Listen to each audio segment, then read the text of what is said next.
NBA season preview. This NBA season is going to be extremely exciting. We've got a lot of young talent in the league.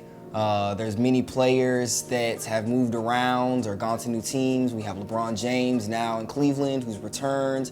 He's returned with the Kyrie Irving and Kevin Love, who are two young players. I think he's smart to go to a team that's a lot younger because D-Wade and Chris Bosh look like fossils in the finals. So that's just how I feel about it. Now, although in the finals they performed like fossils, they did re-up nicely this offseason. They got Danny Granger, they acquired Luol Deng, Josh McRoberts. So the Heat will still be a good contender, but I don't think they'll be better than the Cavaliers. The biggest question is whether either one of these teams will be able to compete with the Spurs.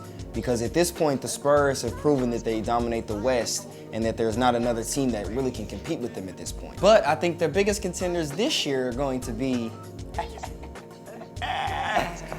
the Dallas Mavericks. I got to put on my Mavericks cap and represent Dallas and let it be known that we picked up Chandler Parsons, we got Monte Ellis, we picked up Raymond Felton, got Jameer Nelson. We were the only team to take the Spurs to 7 games last year, so I think it's safe to say that we're the closest contender against them.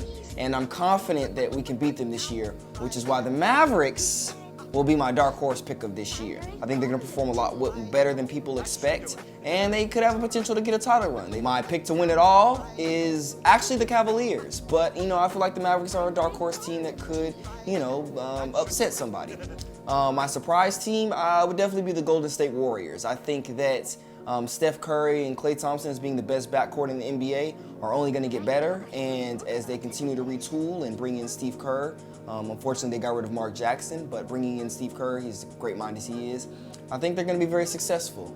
So we will see what happens this season, and tune in this Tuesday for live action.